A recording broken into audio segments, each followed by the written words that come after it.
I just wanted to show you here, just on this picture, you can see where Paul, so there's Cilicia. So down, Jerusalem's down here. There's Damascus over there, and Iraq, and on the other side of Iraq would be Iran. There's Syria. And then you come over here to Greece and over here to Italy. And so that's where Paul was born. So the book of Romans was written by Paul in 56, 59, or 57, somewhere in that time frame, several years before he went to Rome. And Nero, at the time of the writing of the book of Romans, Nero was the emperor of Rome, okay? Little history lesson. I just want to give you a little history lesson. The Rome lasted for almost 1,200 years. That's pretty ridiculous. When we're 250 years, and Rome was around 1,200 years, but it was going through multiple iterations. So first of all, it started off as a kingdom about 625 BC. So first, they had a king, because that's what you do. If you're going to have a government, you're going to have a bunch of people get together, we got to have a king. So they started off with a king. Well, then they began to mature a little bit. They became a republic led by primarily the Senate. The Senate was pretty much was in charge. And so they were the ones leading, the Senate. Then we moved on to an empire that was led primarily by a man with the Senate. So they were working together. That was a pretty good deal. Well, then we keep moving along through history, and we get up here to where it was led by one man who was a dictator, and that was Julius Caesar. But in 44 BC, the Senate all got together and said, dictator, we don't want a dictator, so let's just kill him, which they did. On the 15th of March, the Ides of March, you're done. But that idea of being one of a dictator got introduced into the environment. And as you'll see, as we go on here through their history, each new guy came along and kind of went, I kind of like this dictator thing here because I can do whatever I want. They got rid of Julius Caesar. They moved along. But then something started to happen is we started seeing the collapse of Rome. And we'll talk more about this. And when Rome began to collapse, when things began to fall apart, how are we going to keep this thing together? So they sat there and said, well, we'll turn to our gods. So they had all these different gods for everything under the sun. There was a god for everything. What happens? Nothing. So they had a problem. So what they did is they decided, okay, it's not good enough just to have a rock with it kind of looks like a human being. We're going to actually create a beautiful marble human being statue.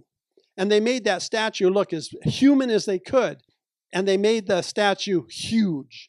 And so the thought was, the more accurate that statue is that looks like a human being, and the bigger they are, then we'll get some results. But what happened? No results. Nothing was happening. So then, as that was going on, they moved towards this idea is let's have a man. And by the way, chaos was going on here. There was murder in the streets. The gangs were taking over and fighting each other. This is interesting. One of the problems was rampant inflation was happening, and people stopped working. So they were going into chaos. So what they thought was, well, let's give this one guy absolute power. So they really never got away from this idea of having a dictator. They thought, well, let's just have one guy with absolute power, and then maybe he can kind of pull everything together. And he did for a little bit. You know, if you've got absolute power, you can say, you can't do that, you can't do that, you can do this, you can do that. So there was some order was restored because he was able to grab his army and say, okay, you guys can't that, you can't that, and we have a little bit of order. In the Middle East, there is a certain degree of order. There is. In Iran, Iraq, and many of the Muslim countries, there is some order. You steal something, we're going to whack your hand off. You know, you commit homosexuality, we'll take you to a top of a building and throw you off. So is there some order? There's some order, but so now, so then the gods didn't get it done. So then they get this one man, they give him absolute power. But that really wasn't enough either, because we have to have some sort of spiritual connectivity. There has to be something spiritual, some kind of continuity. There has to be a spiritual component. So we'll just make this guy God. So they take a man and they made him God, and you had to worship him. How'd that work out for him? Nero was one of the first ones. Was Nero that was one of these guys that had the emperor worship, and then there was successive ones that came after that. So sometimes you'll see a flag SPQR, and if you watch Ben-Hur or any of the movies about Rome, you'll see SPQR, Sanctus Populus Romanus. So it's the Senate, the people of Rome were supposed to be the rulers of Rome. I want to take just a quick minute here, and I just want to point this out, because what we want to sort of do is get a mindset of what was it like in Rome. What was it like in Rome at the time that Paul is writing there? First of all, every society needs these 6 points. Every society needs these 6 points, and they need to be shared and held in common for you to have a society. So for one thing, you need values. You need to have, everybody has to sort of agree on what is right and what is wrong. Now, if this group says, well, I think abortion is right, and this group says, I believe abortion is wrong, we have a problem, because what's right and what's wrong? And so the more this gets out of whack, the more your society is getting out of whack, because we're not sharing together what is right and what is wrong. Is immigration right or wrong? Well, it's right if you come in legally. It's wrong if you don't. But then you have this group over here that says, no, immigration is right under any circumstance. Even rapists and pornographers and child molesters, it's all good. Well, you start having chaos. This is why Rome began to fall, because of this stuff. There has to be morals, which is personal character. What is morally appropriate for our character? What is appropriate? Is it to be a drug addict that's drug out on the ground in the gutter? Is that good personal character? So we have some standards by which we stand by. What about ethics? Ethics are an accepted code of fairness. What is fair? And a lot of times you'll hear people say, well, I just don't think that's fair. I just don't think that's fair. Based on what? So we have to have some shared things that we hold in common about ethics, and that is the code of fairness. There has to be some order here. Mores are customs that hold a group together. Customs that hold this group together, like Thanksgiving, like July 4th, like Christmas. Okay? When we have customs that we all agree on, that will help hold our society together. When these things begin to splinter and get into confusion, then the society begins to fall apart. That's what was happening with Rome. And we'll talk more about that. Manners. And this is common social protocol. What is common social protocols in our manners? And I've said this before, and I'll say it again, because one of the things that I have a real hard time with is you're sitting here watching a basketball game and enjoying it, and the commercial comes up, and there's a woman there in her underwear promoting, the one that's doing deodorant, and it's like, wait a minute, is that appropriate social protocol? That we agree that that's okay? And in Jeremiah, it said, my people have forgotten how to blush. I mean, there used to be a time that you would not say things. There could be two men talking, and they would say to each other, let's not carry on that conversation in mixed company. It would be inappropriate to talk about that in front of women. There was a time when you had those sort of people would, Gen Z would like, you're kidding me, But there was a time when there were things you did not say publicly. Social norms is appropriate social behavior. Out here in the world, conducting ourselves among society, there are things that are appropriate. So a society that has these things clearly defined is a solid society. The more this stuff gets splintered, the crazier it gets. For like in this case with Paul, when he's writing to the Romans in 56 AD, he's talking specifically to the Romans. They had a very strong Greek mindset. We talked about that. In other words, black and white, literal, everything's black and white. They had a very strong Greek mindset, and they were very much influenced by the philosophy of Greek. Rome was multicultural. It was a melting pot. If you had money, you would want to go to Rome. If you wanted money, you'd go to Rome.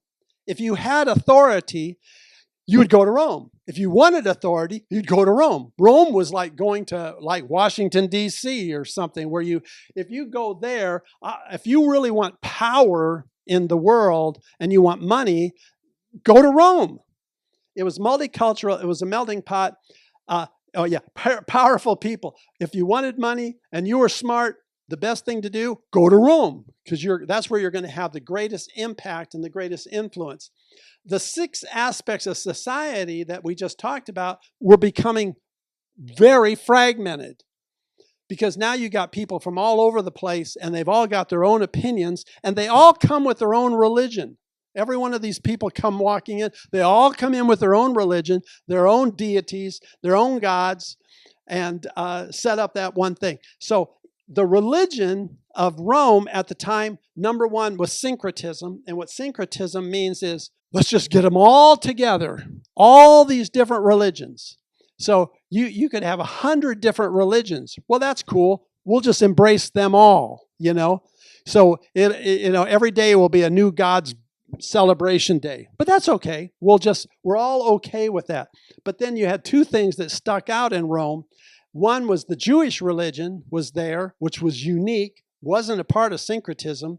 It's only going to be Jehovah only worship. And then you had the growing Christian faith that was growing, which was not a part of syncretism. By the way, the Christians, the reason why Christians were killed, the reason why Christians were persecuted had nothing to do with their faith in Jesus. It had nothing to do with that. You can have faith in any God. Whatever God you want, have at it. Christians were not killed or persecuted because they believed in Jesus. The reason they were persecuted is they didn't believe in syncretism. And what happened was the emperor said, you can all worship any kind of gods you want, but you got to worship me too. So on this day, you all got to come and sacrifice to me, and you got to burn incense to me, and you got to bow down and worship me. And the Jews and the Christians said, no way. Well, that's why Christians got in trouble. Christians were nonconformist. They were rebels because they would not submit to syncretism. They wouldn't just allow themselves to blend in here and worship the emperor as well as all of these other gods. Just like one of the reasons why Jesus was crucified was because he was irritating. I mean, it was just flat irritating. Because here he is walking around, just doing, in their perspective, just doing whatever he pleases. He's healing people on the Sabbath, and he's raising people from the dead, and he's not a part of the system, and he's not a part of the religion, and he's not kowtowing to everybody. He just seems like he just does whatever he wants to do. And I think it just irritated them. And the other thing that I think was irritating, and this is one of the reasons why the Christians were in such trouble, is they had a confidence that was irritating. They were like just going, I know who I am. I know why I am. I know where I'm going. I know what I'm supposed to do. Well, in a lot of ways, that was irritating because they didn't have that.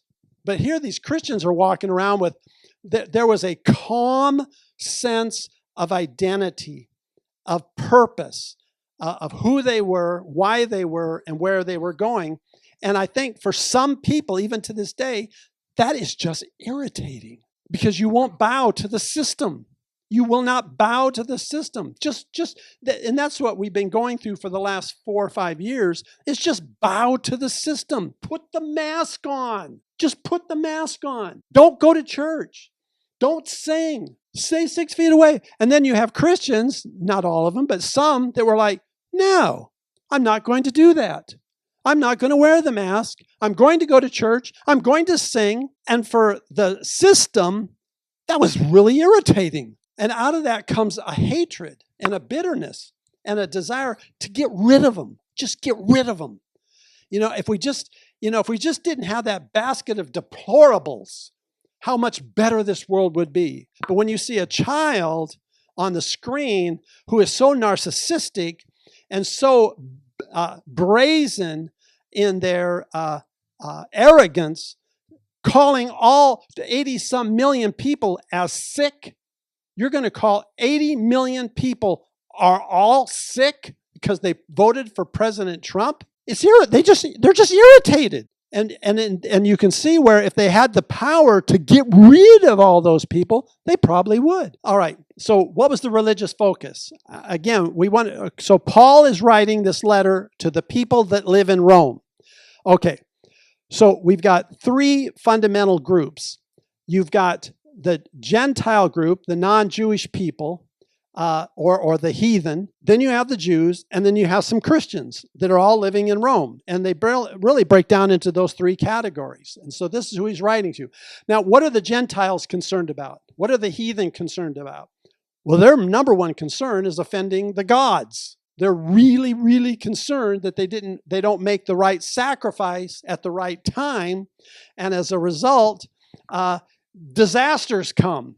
And the disasters come because they obviously didn't do enough sacrifice to the gods, and the gods are mad at them, and so that's why these things happen. So one of their number one fears is offending the gods. For the Jews, the number one concern is don't break the law of God. Don't break the law of God by sinning. There was an incredible fear of violating the Torah's judicial system.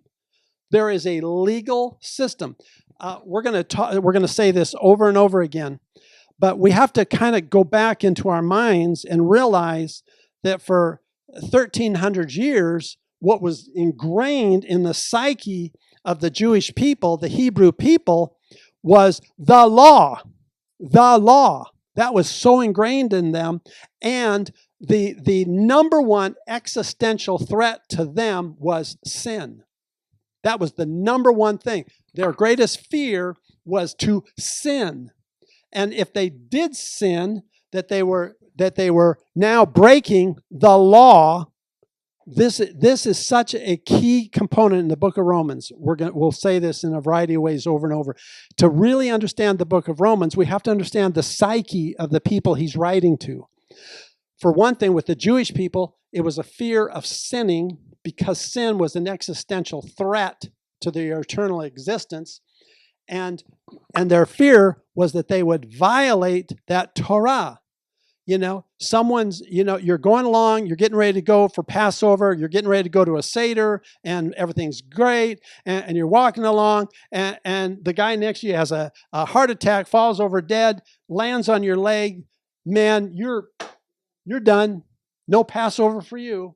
You just touched a dead body. So, sorry, square one. Maybe next month, because you always there was a makeup the second month after.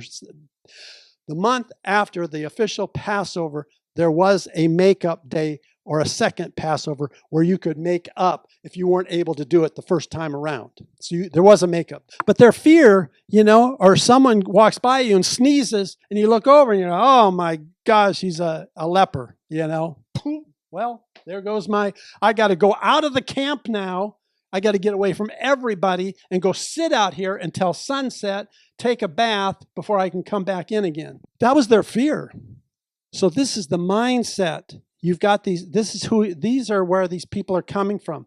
So the Gentiles, and the Gentiles are sitting over here looking at the Jews going, you guys are really unique because you're constantly taking baths. And that was not that common for a lot of people, especially the Middle Ages. They were the most unclean. a King Louis in France wore the same clothes for a year. Can you imagine? I mean, a year, the same clothes, never washed them. Holy mackerel! It was like the Spaniards came to South America, and when they came to South America, they were all walking around, and these natives were walking behind them with incense, and the aroma of the incense was going up. And so the Spaniards went, they must think we are gods because they're burning incense to us. No, they were burning incense because you stink. So this is kind of, we have to kind of, when we listen to the book of Romans, we have to kind of think about where the mentality was at. Then you have the Christians, and their number one focus was, you need to accept Jesus as Savior and Messiah. He is the Savior and He is the Messiah. That was their number one focus. And what they were experiencing was the perfect love that casts out fear. So here's these people he's writing to. It's a chaotic society. A lot of those 6 points we were talking about earlier, they're all falling apart. What's right, what's wrong, what's right for me is not right for you, and it's right for me. It's, you're just living by your own reality. I have my reality, you have your reality. I mean, that's what Paul is writing to New York City. This is basically what he's doing, where everybody's got their own point of view. That is the book of Romans he's writing into. So the Jews don't want anything to do with the Gentiles. The Gentiles don't want anything to do with the Jews. The heathen don't want anything to do with either one of the Jews or the Gentiles. And so you've got this whole mishmash of chaos, and Paul's writing a letter to these guys. Paul's 5 AD to 61 or 66 AD. He was 61 years old approximately when he died. He gets to Rome in 61 AD. But he writes the book of Romans in about 56 or 57 AD is when he writes the book. And at that time, Nero is in 59 AD.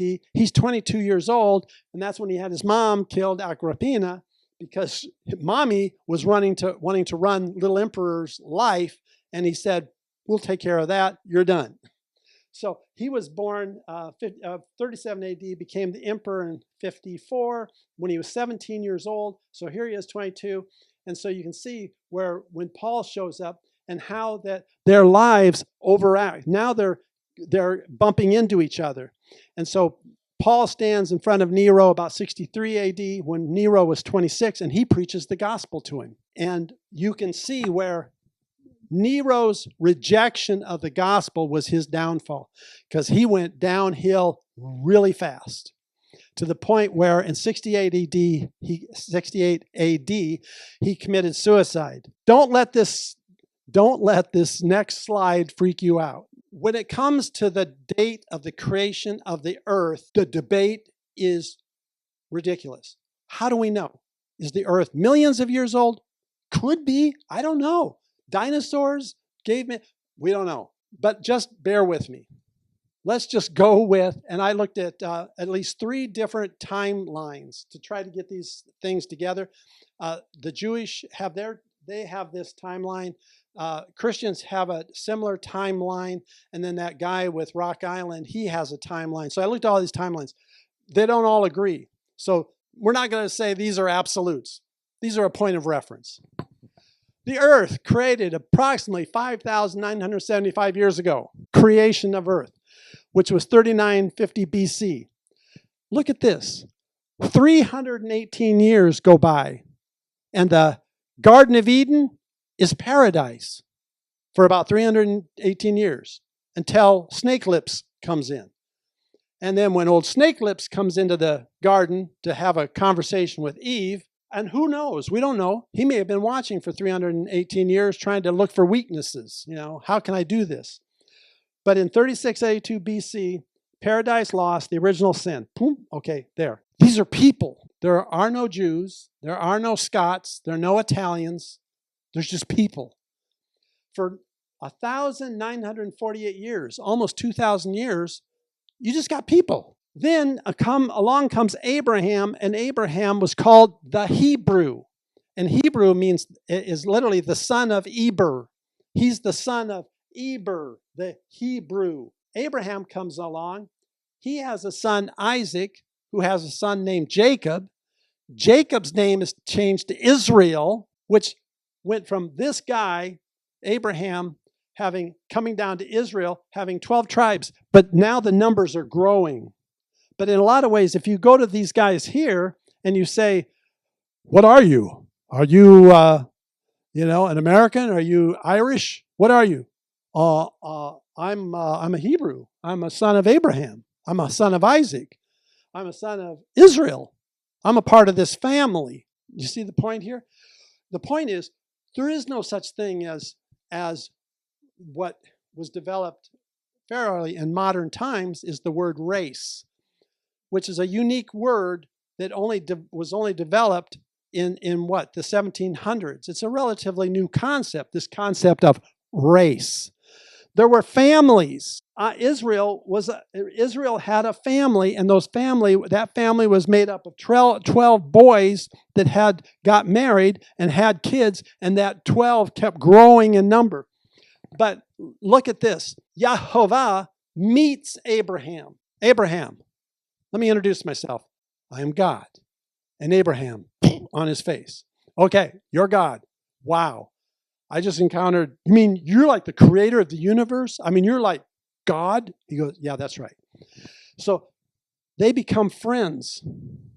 So now Abraham is becoming a friend of God.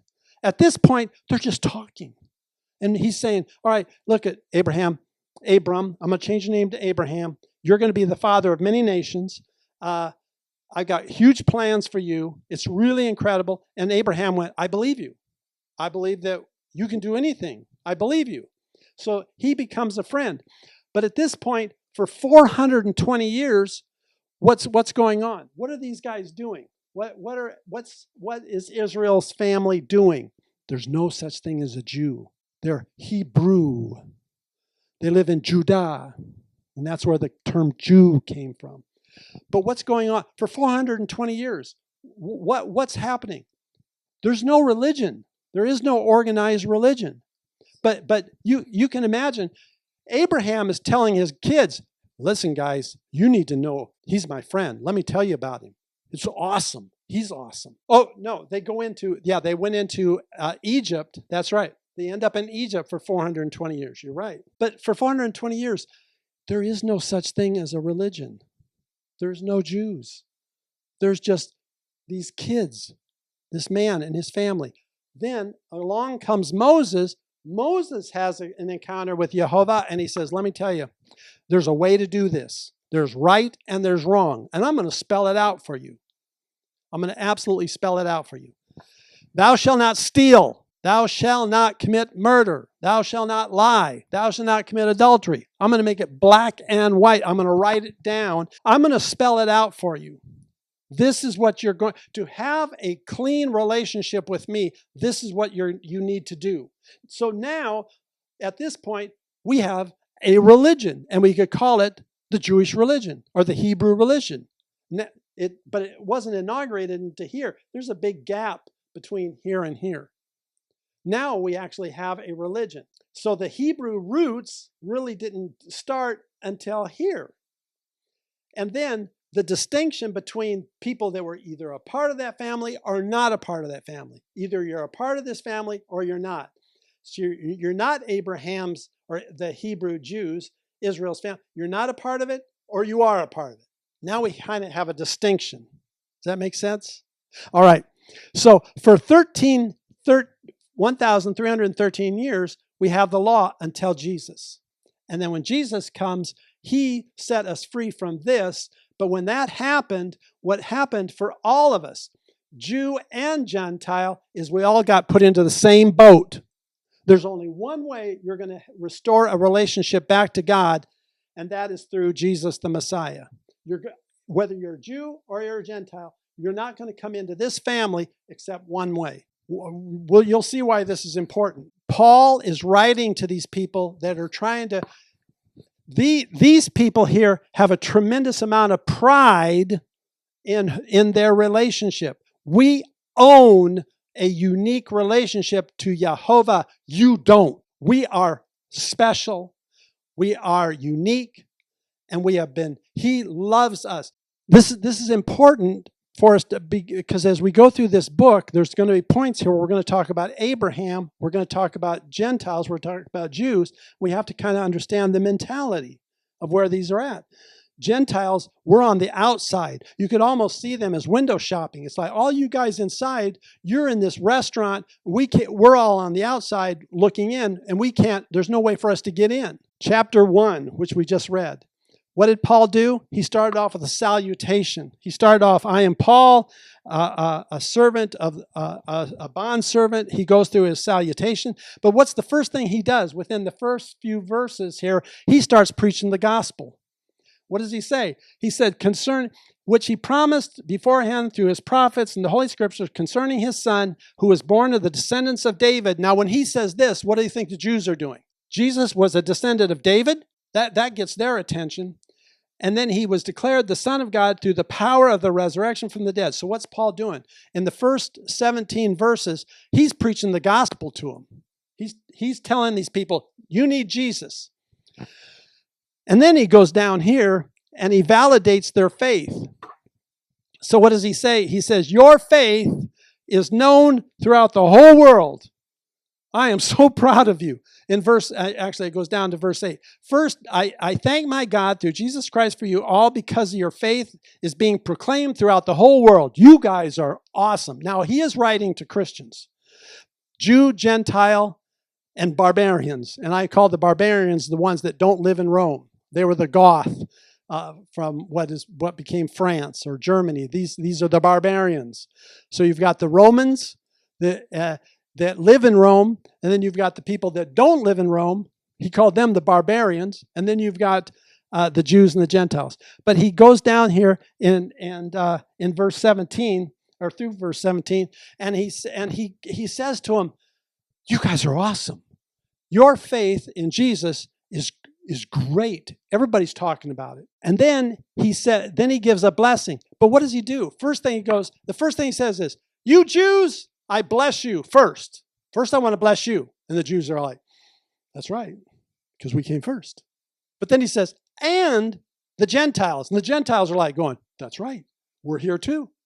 And then you've got the barbarians, the people outside of Rome, and they're like going, "Well, we're included too. We're all included.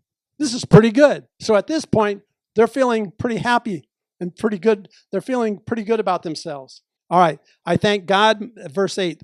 First, I thank my God through Jesus Christ for you, all because of your faith, which is being proclaimed throughout the whole world. For God, whom I serve in my spirit in the preaching of the gospel of his Son, is as my witness as to how unceasingly I make mention of you. I'm praying for you all the time. Let me go down here. Verse 12. Oh, no, let's go to verse 13. I do not want you to be unaware, brethren, that often I planned to come to you, but I was prevented. And then verse 14. I am under obligation.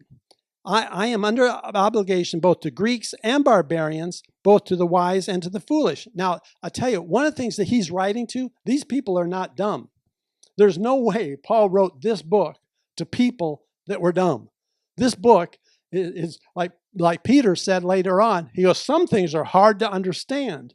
Well, the book of Romans is classic to understand. So he was writing to some people that had to be pretty on the ball. They had to be pretty smart people to hear this book. But then he hits the key verse, and the key verse is, "For I am not ashamed of the gospel, for it is the power of God for salvation to everyone who believes, first to the Jews and also to the Greeks."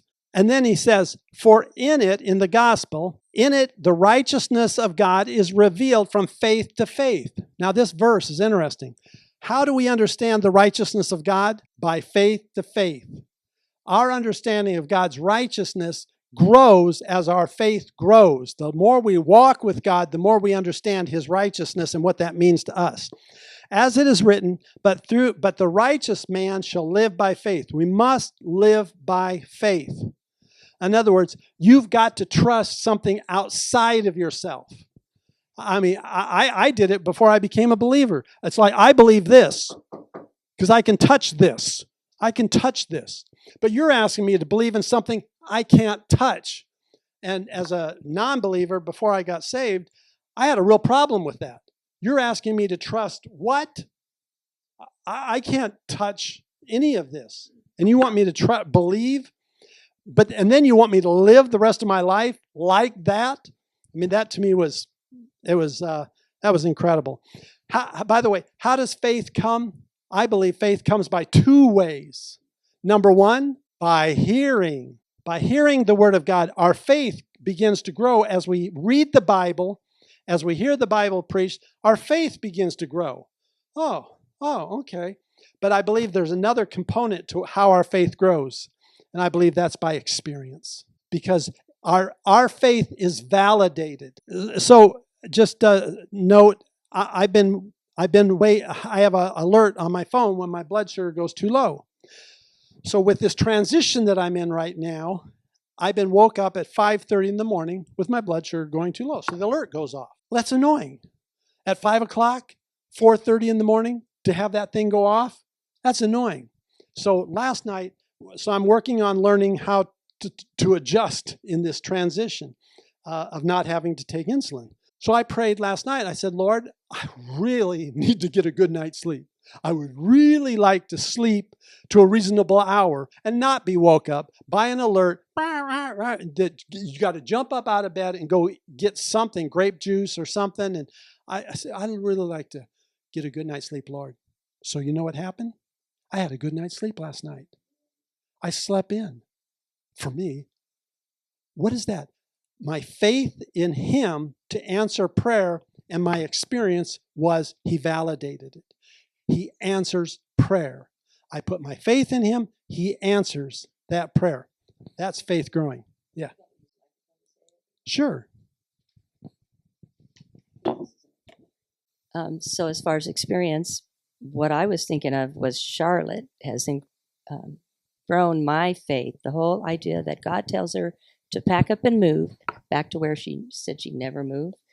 And she's obedient. So she packs up to move, not even knowing why. And here we find the reason why is because she was going to get married to someone she's known for 45 years. And so it's like the experience of faith. She, on faith, did what God told her to do. And then she saw the reason for it. Absolutely. That's beautiful. So but it really requires, we were saying, it really requires kind of having our heads engaged, because we're starting off very gently. But Paul, as we go along here, he goes a little deeper and a little deeper. And so that's why I wanted us to kind of begin to get sort of an understanding of where these people's minds were at that he's talking to.